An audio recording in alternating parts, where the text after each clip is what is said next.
Hi, everybody. Hi, John. Thank you for the short notice change. I know we were expecting to tap into intuition today with Maria, but hopefully we can tap into some intuition anyway. Something a little bit different. Ron did mention I am one of the hosts for the Getting Acquainted with the Secret Doctrine course on Monday nights for the Virtual Study Center, and you can still sign up for that. We're going to talk about the 3 fundamental propositions tomorrow night. So if you want to talk about that more, there's a link on the announcement, or you can go to the National Center's page. So we're going to talk about the 3 fundamental propositions, and this is found in the Proem of the Secret Doctrine. And this is at the very beginning, and HPB makes it clear that we need to understand these things first, because everything else is going to kind of tack on to these concepts. And won't really make sense until we really get it sorted out what exactly it is that this is about. So despite Ron's kind words, I'm just a fellow student just like you guys. There's a lot to learn here, and but this does reflect some of the learning I've got so far and where my understanding's at. So right in the beginning of Volume 1 of the Secret Doctrine, HBB says, before the reader proceeds to the consideration of the stanzas from the Book of Xian, which form the basis of the present work, it is therefore that he should be made acquainted with the few fundamental conceptions which underlie and pervade the entire system of thought to which his attention is invited. These basic ideas are few in number, and on their clear apprehension depends the understanding of all that follows. Therefore, no apology is required for asking the reader to make himself familiar with them first before entering on the perusal of the work itself. I think what happens a lot of times, people will get into the Secret Doctrine and they won't have done this first. And it will all be confusing and they won't understand how to put it together, because these concepts, again, as she warns us ahead of time, and again, no apologies necessary, you have to understand this to understand the rest of it. So I won't mess around with what the 3 fundamentals are. We'll just tell you what they are right now. So the first one is, first fundamental proposition is ineffable unity. So people say, oh, we're all one, man. Like that's what they're talking about. This is the ineffable unity when people talk about this oneness to everything, this connectedness that we all share. The second fundamental proposition is eternal cyclicity. So this is how things come around and go around. Everything's in cycles. And the third one is purpose and personal evolution. So this explains the diversity we have in our world and how things are different. But this all breaks down in a very logical order. HPB again reminds us, it says, it would be wrong or unjust to regard the Buddhists and Advaiti occultists as atheists. If not all of them philosophers, they are at any rate logicians, their objections and arguments being based on strict reasoning.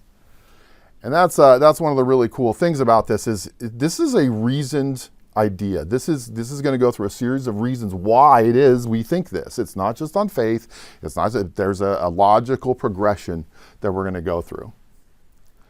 All right. So this next one might be a little bit surprising. I use the Taiji, or the yin-yang symbol in some of my presentations. But the Taiji, that's the official name of this, is the Chinese cosmological term for the supreme ultimate state of undifferentiated absolute and infinite potential, the oneness before duality from which yin and yang originate. Okay, so in Chinese cosmology, right, this symbol can represent the entire universe. So as we go through, we're going to use this model to look at a few different things. So we're going to talk about what this is. So your yin and yang, right? So we have aspect A and B, right? And together they create a harmony between the two of them, right? So that's the gray circle you'll see on the outside. It's a combination of the white and the black creates this gray. When you have just aspect A, right, you end up with the antipode, right? This is the opposite, where it's completely white, or antipode D, where it's completely black, right? This is the absence of that other element, okay? So we're going to apply this in a lot of different ways, but this is basically, in Chinese cosmology, you can break down the whole world using this symbol, and we're going to do a little bit of that as part of this.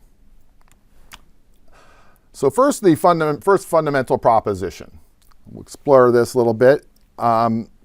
So this is the one reality. Its dual aspects in the conditioned universe and the three stages of cosmic manifestation. Okay, so this is the one, we're talking about that oneness. The absolute is symbolized in the Secret Doctrine under two aspects. On the one hand, absolute abstract space or duration, representing bare subjectivity, the one thing which no human mind can either exclude from any conception or conceive of by itself. So this is the thing that our ideas go on to, what we project, any thought we have, anything that we see, there has to be a subjectivity for that to be part of. Okay, that's the bare canvas. And then you have the other aspect, which is absolute abstract motion. So this represents unconditioned consciousness. So this is the thing that would go on to the canvas, right? This is the thing that actually creates the image that we see. So on the other hand, absolute abstract motion represents unconditioned consciousness. Even our Western thinkers have shown that consciousness is inconceivable to us apart from change, and motion best symbolizes change, its essential characteristic. Okay, so this motion is the fact that things are aren't just one. It's not just homogenized. The motion is what animates it and gives it life. So back to our Taiji. So we have the principle Parabrahm. Now you'll get for the absolute, you'll hear a lot of different names. You hear Atma, Atman, Parabrahm. These are all different names for this absolute oneness. Now, what makes up Parabrahm? And again, we're representing this by the zero, right? This is the infinite aspect to the manifestation of the cosmos. So we know Parabrahm is made up of absolute abstract space and absolute abstract motion. Those two things come together, right? And they create our cosmos, our one absolute reality. Those are the two aspects of our reality. This is the causeless cause. This is being and non-being. This is sat. All these words are reflecting this amalgamation of absolute abstract space and duration and absolute abstract motion. So, but if you were to take just their elements, right? If you say, okay, what just absolute abstract motion? Well, that's, when you talk about the great breath, that's what they're talking about. They're talking about absolute abstract motion divorced from its other aspect. Unconditioned consciousness, pre-cosmic ideation. These are the things that belong to motion. The things that belong to duration are things like Mula Prakriti, and the pre-cosmic root and bare subjectivity. So these are these two ideas coming together which create a third thing, which is our one absolute reality. Everybody with me? All right, so that's zero. We haven't done anything yet. But this is where everything stems from. All right. So a little bit more about the unmanifest first logos. So again, I'm noting this is unmanifest. You can't go out into the world and see this. This is something that happens before manifest reality. This is the building blocks behind the scenes. The first logos is unmanifested, and it is the first stage in the process of reawakening of the cosmos and from the rest of pralaya. Now, pralaya is the state of rest that everything goes into before it comes out as the manvantara and becomes our existing phase. So it is the pre-cosmic ideation that radiates from the absolute. So in the diagram, we can see this zero, right, is now radiating something from it. It is creating this ray. When the first logos radiates through primordial and undifferentiated matter, there is as yet no action in chaos. There is no time at this stage. There is neither space nor time when beginning is made, but it is all in space and time once that differentiation sets in. So this is creating space and time from the abstract elements of motion and space. Now we're creating the very most basic things that we experience are now being created. And again, that's time. So associated with the unmanifest logos is the idea of a ray that flashes out from it and begins the differentiation in matter. Right? So we got to go from everything being the same thing to the incredible diversity we have around us. This is the first step of differentiation. The ray is periodical, having flashed out from this central point and thrilled through the germ. The ray is withdrawn again within this point, and the germ develops into the second logos. All right, so this is our first logos. Again, Parabrahm came before this, but this is the first logos, but it's unmanifest. Again, this is still unmanifest. This is the second logos. So the second logos is where things like the Father and Spirit and Mother and Matter come together. They're produced by that first logos. And as they come together, they create the binary that we experience. Now we really have kind of that yin-yang coming together. And those two things create the third thing, right? The gray, the animated life, the link and bridge between the spirit and the reality that we have. They create a dynamic energy that we call Fohat. And Fohat is this energy that animates all life and all consciousness. And it's by these things coming together that the resulting product is that Fohat. Again, if we take this Father Spirit independently, you would call it Purusha. We could say this is the subject, and again, just having the matter, that's Prakriti, they would say in Sanskrit, and that's the object. Yes. Our question's okay. Yeah.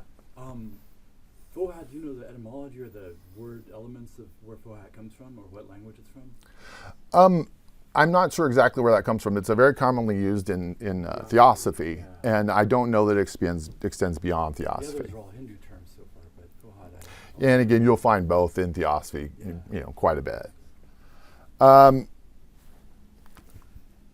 So this is the manifest third logos. So from that comes the sun, the cosmic ideation and the cosmic noumenon of matter, right? So the idea of something to be something now exists, and the matter in which that thing can now animate exists.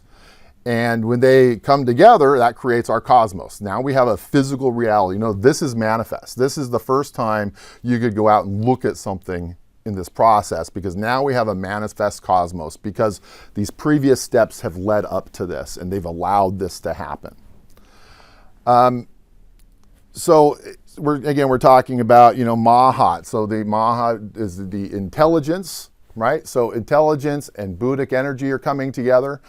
Nature and the world soul are coming together to create this conscious life. So in the SD, again, this is right at the beginning, they show these symbols, and you'll see these symbols, and this is what they're taught. This is what they're representing, right? It's the white and the black make the gray. This is your undifferentiated reality. And then the germ comes out as our first cause, like something has appeared. It shoots the ray. Now there's 2 points, and we can have a duality. We can have two things to compare each other. We can measure things. We can call things by names because there's something different from that one absolute reality. And then that becomes the triad, which then creates the manifest world before us. The septenary comes from the triad. The process looks something like that. So Parabrahm emanates through the first logos in the form of Atma. Atma creates Buddhi, which launches your Manvantara, which then creates the second logos, which creates Fohat, which is the life-giving energy that is going to create Mahat, universal intelligence, via the third logos. And then that Mahat intelligence is going to create cosmic ideation and Mahabuddhi, which creates the septenary manifestation and the diversity of the world as we experience it. Now, when we're doing spiritual meditation, there on the bottom, we're trying to go backwards, right? We're trying to get out of the diversity, out of the duality, and we're trying to reunite with that absolute unity that we all come from. That's the base that you're trying to go upstream to discover when you're doing this. And you can get caught up in any of these levels, but you're trying to unpack this to get to the absolute truth, right? And that emanation of the absolute, that's the absolute truth that you're trying to find. Another image you'll see around this is something like this, the monad.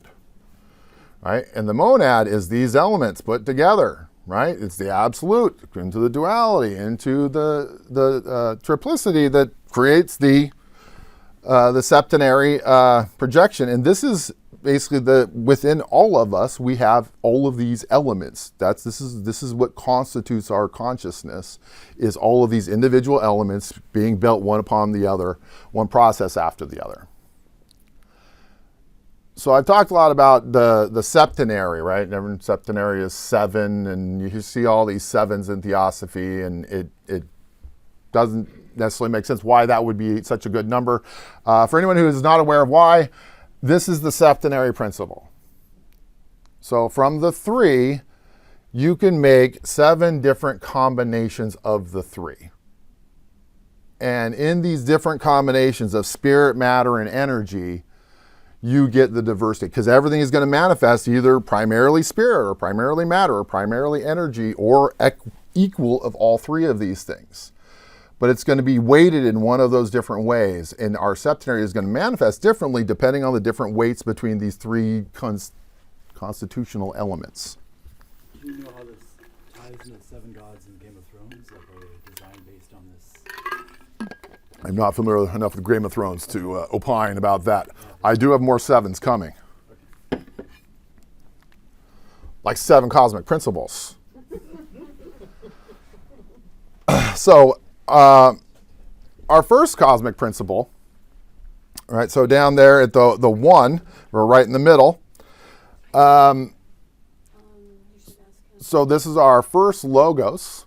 I think you're okay.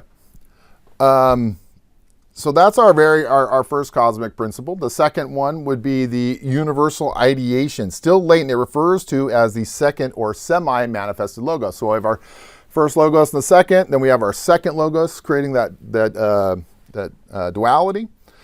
Our third logos is the active cosmic intelligence, is Mahat, the universal mind, also regarded as a third or manifested logos. So now our triangle, right, makes those 3.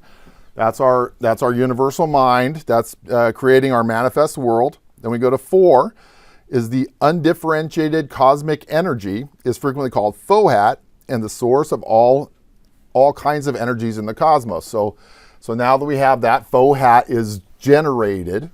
This is the life-giving force. And then you have the, under 5, we have the astral ideation, is a subtle counterpart of things on the terrestrial plane, reciprocally affecting each other. So that's the astral realm.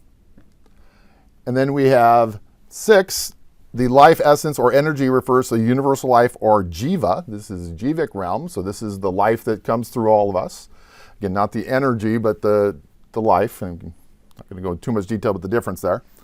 And 7, the earth is the globe on which humanity is evolving at present. And so this is our physical earth that we all exist. That's what we see. But all of these 7 elements are present all the time.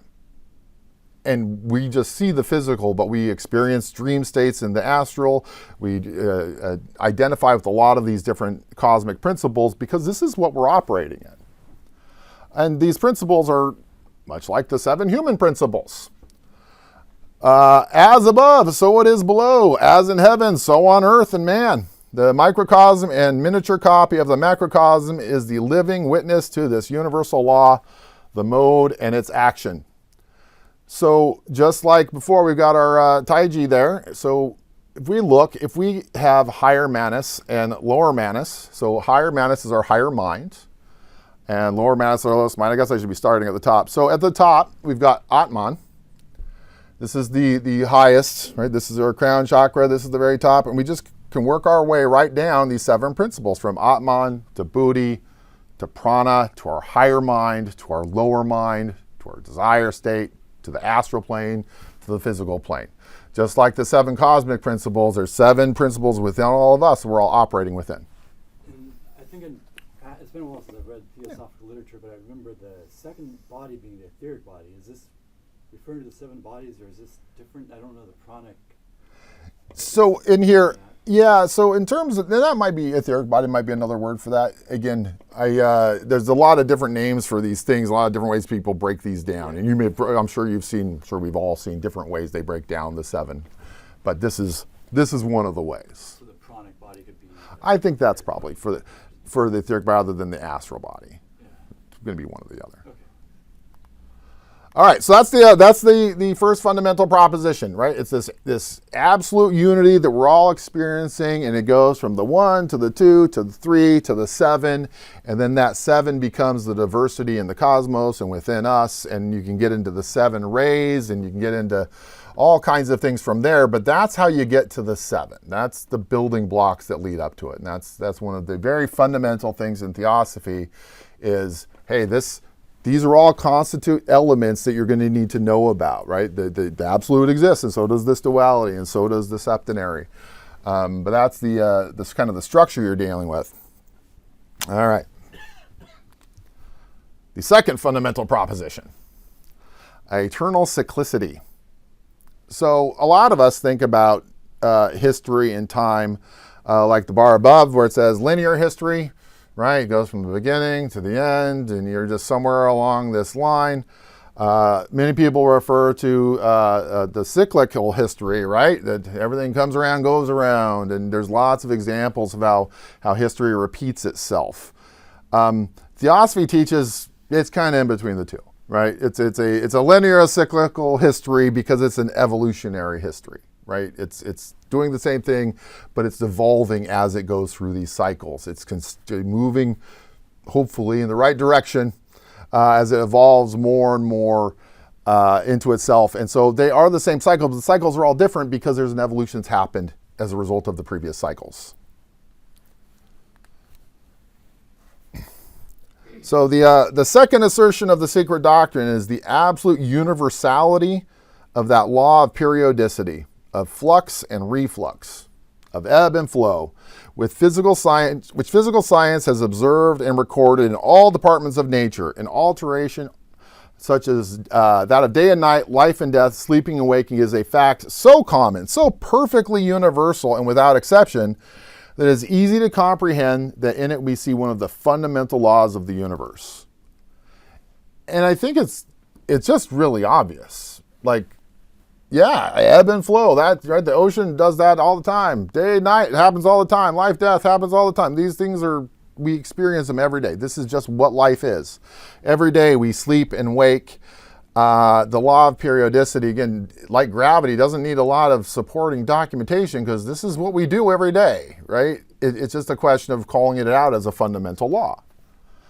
I had a lot of fun. I have another presentation I did called The Compass of Reality, in which I talk more about the Taiji and the models. But here is some of the periodicities that I identified when I was doing it before. And I have dozens more of these that I worked out because I can map pretty much anything in our world onto that diagram. Because everything is dependent. Everything is dependent on itself. Any particular ones people want to see? Sandwiches! All right, hold on. I'm going to find it on here. On the Oh, there it is. All right. That come up for you guys? No. Well, Yeah, you highlighted. Draw sandwiches. It did not bring it up. No, it was in my OneDrive. I knew I should have moved the other folder. You'll have to tune into Compass of Reality to find out about sandwiches. That made me really curious. But it's something like there's the bread and there's the filling, right? So if you have bread without filling, what do you have? Right? If you have filling without bread, what do you have? Right? If you have a bread with too much filling, what do you have? Right? And it's like it's still this proportionality, and without this proportionality, you don't have a sandwich, right? You have something else. The cycles, it's like eating it, making it, etc. Yeah, so it's basically once it's all gone, right? Then you don't have it anymore. It's that periodicity has eclipsed. But basically, everything in life just kind of works out. I guess Joy Mills has a great talk where she talks about turbulent mirrors. That's what the what the image is supposed to be. And she says, everything around us is just a series of turbulent mirrors that we're all experiencing. And that turbulence is really these taijis opening and closing and changing in size. And we're part of some and we're not part of some. We were part of it, but now we're not. And you're coming back and forth. And it really creates this turbulence that we're all experiencing every day. And the number of these interdependent periodicities that we're a part of, I mean, for some of us, it can be hundreds or thousands of them, right? That you're managing these relationships. There's a little too much, there's not enough, it's just right, it's closing up. But there's something I think it's pretty obvious that we all experience every day that we go through. I wish those were pulling up, those were pretty fun. All right. Another thing with the periodicities here is in Theosophy, you'll hear about things like globes, chains, and rounds. And I think this really throws a lot of people off. They start hearing about this kind of stuff. It's a little too abstract and a little too weird. But everything in the metaphysical, as in the physical universe, is septenary. Hence, every sidereal body, every planet, whether visible or invisible, is credited with 6 companion globes. The evolution of life proceeds on these 7 globes and bodies from the 1st to the 7th in 7 rounds or 7 cycles. So that's a lot, right? And this is a lot to get your head around. But it's all this, right? It's all going through these 7 states in this evolutionary manner where you're repeating the cycle, going through every possible iteration in these series of 7s. And it goes back, and they go back billions of years in Theosophy talking about this, but you don't have to go back billions of years to see it, right? We can see it in our daily lives. And this is what we experience in our periodicities, right? In sleeping and waking and eating and sleeping and ebbs and flows. It all stems from this. It all stems from the universal abstract space and motion, right? They're doing their thing in a cycle, and it comes all the way up through the cycles to where we're at now. We're still continuing that cycle. It's just far more complex than it was at that time and less abstract. All right, so I think by a recognition of what is called the law of rhythm, which HPB and the Secret Doctrine puts as one of the fundamental truths, and yet is a law which few people understand at all, apparently in its bearing on themselves. The wise man should endeavor to bring the day into the night and the night into the day, and that brings about what is often called the higher indifference, an equability that is maintained under all conditions. It is not that the night and the day cease to follow each other. It is not that the darkness and light do not still fall upon the soul, but that the soul, recognizing them, is no longer affected by them, feels them without being shaken by them, and experiences them without confusing them with himself. So that's if you recognize the periodicity thing, right? It's like, yeah, it's time to go to bed, because that was eventually going to happen. Night was going to come, right? And as a kid, it's hard to recognize these eventualities to these periodicities. Everything is going to end. Every good time we have will end. Every bad time we have is going to end. Everything is going to end because of periodicities, because of the second fundamental proposition. And if we can go through life with a recognition of that, and not an expectation that the good times are going to last forever, or that we will never get through this, or whatever, it can be tremendously freeing to us. And this higher indifference may sound a little bit callous, but in a world filled with turmoil, having a certain amount of indifference to these cyclical problems that we have, it might be the only way to maintain your sanity, right? At least your equability. More Annie Besant. To understand then the law of periodicity, let us give 1 minute or a couple of minutes in the morning to this definite recognition. I am the changeless, the eternal self. Let us say it over and dwell upon it until it becomes a constant music in life, which we can hear at every moment when we turn our ears aside from the noise and tumult of the streets. Let us make it the habitual thought, and it will become in time the ruling thought, So always there will be playing in us the idea, I am the changeless, the eternal self. The strength of that, the beauty of it, the glory of it. No one can ever dream of it save those who for a moment have felt it. If we could always live in that, we should be as gods walking the earth.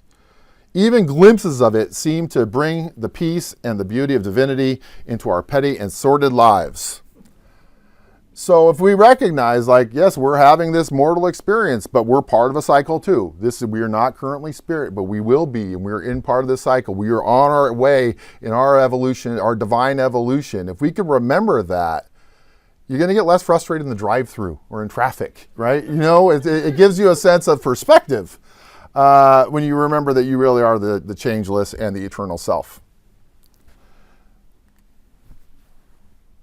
Second one went a lot faster than the first one. The third fundamental proposition, purpose and personal evolution.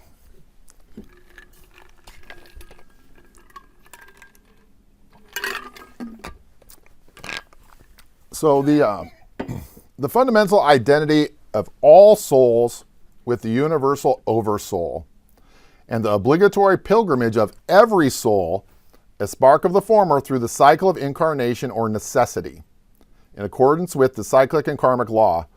During the whole term, in other words, no purely spiritual Buddhi or divine soul can have an independent conscious existence before the spark which issued from the pure essence of the universal sixth principle, or the oversoul, has passed through every elemental form of the phenomenal world of that Manvantara, and acquired individuality, first by natural impulse and then by self-induced and self-devised efforts, checked by its karma, thus ascending through all the degrees of intelligence, from the lowest to the highest manas, from mineral and plant up to the holiest archangel. So every being has been through the same thing in theosophy, right? We start out and we're just an idea, just an unformed conception, and we've been working to develop this independence, to our hyper independence, so we can have these minds, independently developed minds, right?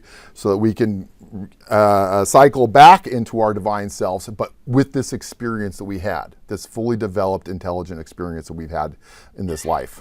And everybody does it. The archangels do it. The Maha Chohans did it. Everybody has gone through this process. And the rocks and the animals and all conscious beings are going through it with us at the same time. But we're all working towards this personal evolution of consciousness. And we're at a very high level of consciousness right now. We have to appreciate the fact that we've been through a lot to get to this point, and we have a long way to go, but there's a lot that's already been done here. When it talks about, being here of your self-induced and self-devised efforts, that's what we're here, right? Clearly the people here have got to the point, no one made any of you be here today, right? This is a self-devised effort that we're here to grow our consciousness. This is part of the process, and you had to get to a certain point to be able to be sitting here in these chairs to be part of this process and to grow in this way. So this universal mind. So the proposition affirms that we as a consciousness are essentially the universal oversoul. That is the universal mind. However, we must live through these particular vehicles, the physical, emotional, and mental bodies, which limit that universal consciousness in order to acquire a pure self-conscious existence. Therefore, we cannot refuse to go through all experiences in life, irrespective of their being pleasant, painful, or neutral. And these experiences may not be of much use unless we go through them with a certain attitude. The voice of the silence says, the seeds of wisdom cannot sprout and grow in airless space. To live and reap experience, the mind needs breadth and depth and points to draw it towards the diamond soul. Seek not those points in Maya's realm, but soar beyond illusions. Search the eternal and the changeless Sat, the one eternal and absolute reality and truth, all the rest being illusion, mistrusting fancies, false suggestions. So we're part of the universal mind. And you would say, well, if I'm the universal mind, why do I got to be down here and be so stupid? Well, it's because we had to develop this individual attention. This is the growth process for the universal mind. This is how it grows, how it gets more. It's through all of us. We are apertures that the universal mind is experiencing the world and growing and learning through us. And again, in the quote from The Voice, this is why we meditate, is to recognize that eternal sat, to not get caught up in the Maya of illusion of our day-to-days, but we meditate to get out of the septenary and get back to the absolute, to reconnect with that thing that's within us, that we really are. That's meditation is the process. That is why it's such a big deal. It's not just sitting down and calming your emotions. It's connecting with your true self via this methodology. All right, so back to the Taiji. So you might think, okay, well, overall, the universal oversoul, are we not actually people? Are we not individuals? Does that not matter? Well, we're still the ego. We still have our individuality, and here's where it comes in. The pivotal doctrine of the esoteric philosophy admits no privilege or special gifts in man, save those won by his own ego through personal effort and merit through a long series of metempsychosis and reincarnation. Occult philosophy claims our ego is a ray of the universal mind, individualized for the space of a cosmic life cycle, during which space of time it gets experienced in almost numberless reincarnations and rebirths, after which it returns to the parent source. So, yeah, I mean, we're all going to return to the parent source eventually. The great day of be with us, they sometimes call it. But it's through the entire cosmic life cycle, so it's a long process. This is not something that's going to happen in any given incarnation. There's a lot of time involved here. But so during this Manvantara, right, during this particular cosmic cycle, we're this being, right? We get with the ideation, and we go through our entire evolutionary cycle, and we'll be here until we end up being in nirvana, waiting for the end of the Manvantara, or through the end of it. So we have, but ourselves, right? We have our higher ego, and then we have our higher ego and our lower ego. And our higher ego is our true individuality, right? That's the real us. When you say, I'm getting to know the real person, it's this higher individual. It's not what their favorite color is and what they like to do. Like that's the lower ego stuff. This is the higher ego stuff is what's truly individual. That's your spiritual ego. That's the person that is, or that's what Atma is residing in, is in this higher ego. The lower ego is your psychological ego, your personality, all the stuff that we've cultivated. That's all comes from your lower ego. Now, between the two of those, right, we get the gray composite, which is your human ego. It's both of those things. And we all are going to be composed of both of these things. A lot of people talk about ego death and things like, okay, but you're going to be some of the gray until you're just one or the other. Being a human means being some shade of gray here. Yeah.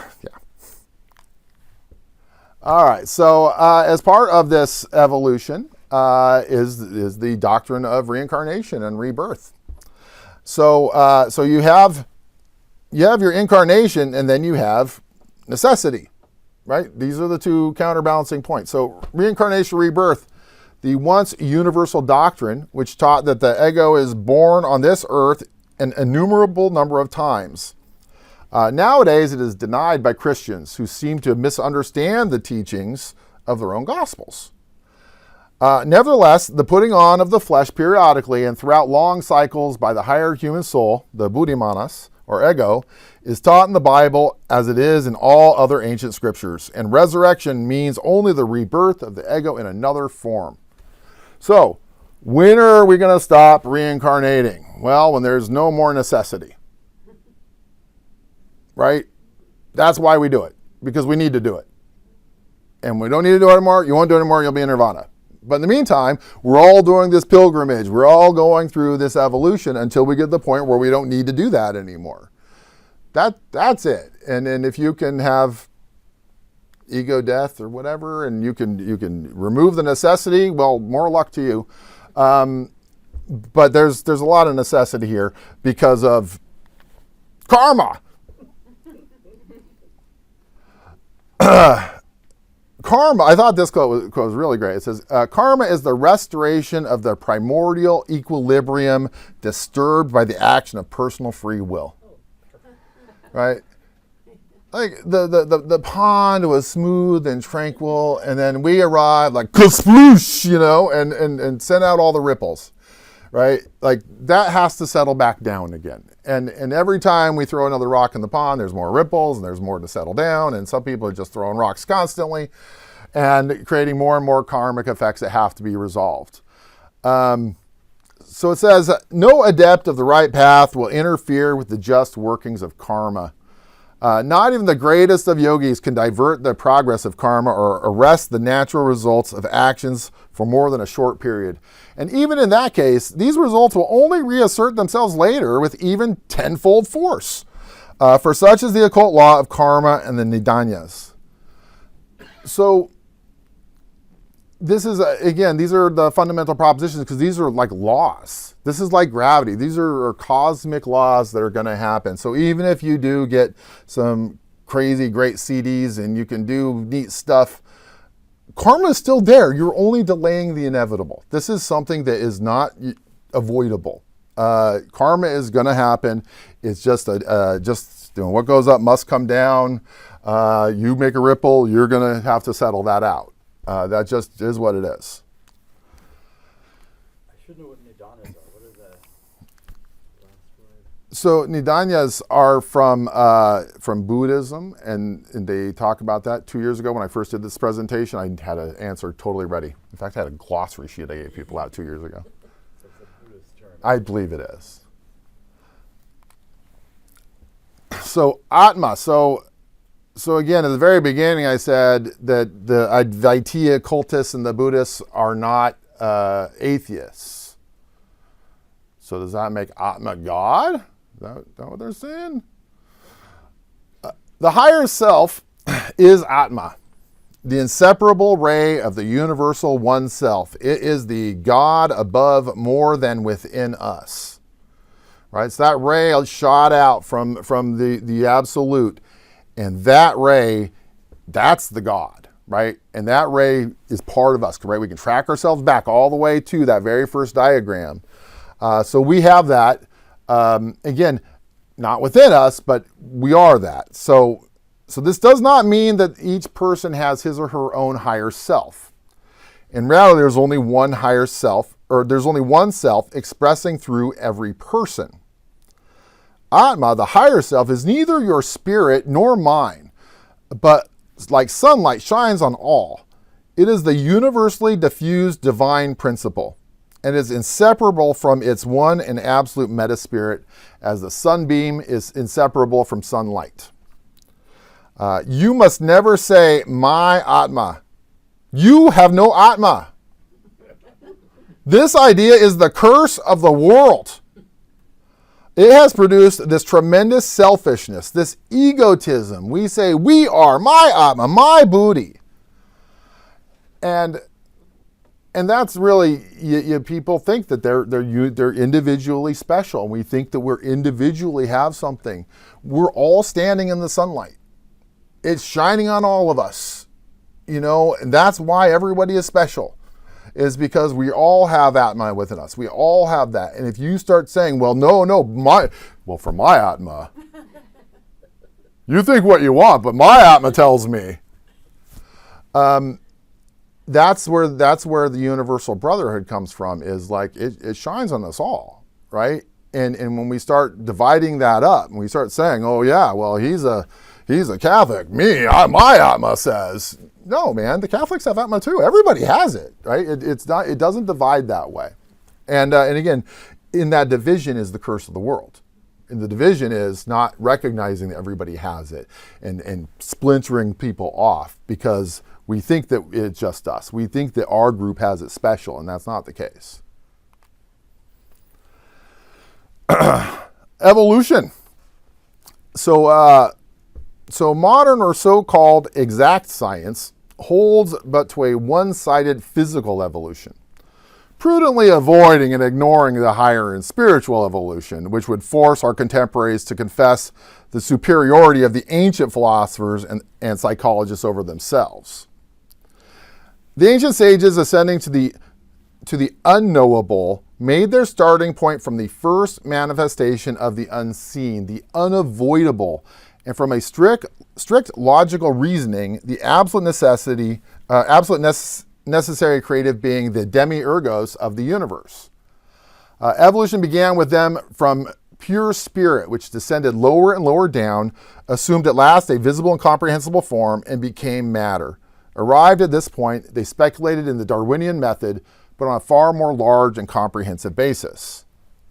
And that's really the big difference, is if we look at evolution from right here and then work our way backwards, say, okay, do we have bones for this? Do we have bones for this? Do we, and we try and work our way back, we're gonna come to like an unresolved end. Whereas in Theosophy, the talk about evolution, when we talk about those very first slides, what was the first thing that had to happen, right? You'd say, well, what was before the Big Bang? What was before, creation? What was before? What was the first thing when you go from absolutely nothing? Everything's the same, absolutely nothing. Nothing is differentiated. What is the very first thing that must happen? And I think they're right. Something moved, right? Absolute abstract motion. Something differentiated itself. It said, hey, that's here and this is there. There's two things now, right? If one thing moves within one thing, there's no movement, right? Nothing happens. But something has to have moved. Now, this is not a manifest idea. This is not scientific, but it's the only thing that makes sense. If you go from absolute nothing, only one thing can have happened first, right? For anything else to happen would require other steps. The very first thing is something has to differentiate itself. And in that, this is a logical evolution. And but because we're talking in an abstract way, right, it's not provable, but it's logical. So HBB says, such are the basic conceptions on which the Secret Doctrine rests. It would not be in place here to enter upon any defense or proof of their inherent reasonableness. Nor can I pause to show how they are in fact contained, though too often under a misleading guise, in every system of thought or philosophy worthy of the name. Once that the reader has gained a clear comprehension of them and realized the light which they throw on every problem of life, they will need no further justification in his eyes, because their truth will be to him as evident as the sun is in heaven. And for me, that's how it is. It's just evidence. In terms of the absolute and the way that this had to unfold, it just makes sense, right? Something moved, and then these steps had to go through. And it's a workable schematic for how the universe in cosmogenesis began. The law of periodicity, I see it absolutely everywhere. I can put anything into that taiji because that's just how things arrange themselves. And in terms of the evolution, being a parent and being old enough to see the world change in my lifetime and see people make the same mistakes and see us evolve but still go through the same stuff. Just living life is perfect evidence for evolution and for things changing over time. So I don't think any of this is too radical. I think this is just pointing at things we see in our everyday life and giving names to them. But if you want to proceed in the Secret Doctrine, understanding that all of the concepts that are discussed within this conception of the universe. It's not, if you try and take a different worldview and apply many of the things in the Secret Doctrine to it, it won't make any sense. You have to apply it to a world that looks like this. And that's why these are the fundamental propositions, and that's why HBB tells us we should make ourselves comfortable with this before we proceed with any study of the Secret Doctrine. People ask me, what's the one thing in Theosophy I should read, if anything? Just read the Proem of the Secret Doctrine. Just read that. If you fully understand the Proem of the Secret Doctrine, you're a lot farther along than most people. And it's not that long. That's where most of this material came from. And yeah. Any questions? No? Well done. Oh, thank you. Thank you very much. I have more questions though. Yeah. I think I've heard the term Fohat being compared to like the Kundalini energy. Mhm. Do you have thoughts on how that? I'm not an expert in Kundalini, but Fohat is everywhere within us, right? Life force. It is. It is. It's. I believe it is the Force in Star Wars. Okay. I think that's what they're talking about, and it's something that like some people are more in touch with it and can channel it better, and some people are kind of numb to it and don't feel it, but it animates all of us, and we all have it, and in different distributions. I think I've heard that Kundalini is a step-down version, but extremely step-down from Fohat. Okay. Yeah. Otherwise, it would slow us more down somehow. individual. Because it's in your body. Yeah, and I think that's channeling things in such a way to kind of maximize. But again, I don't know it's exactly the same. Again, Kundalini kind of scares me, and so I don't know how much about it.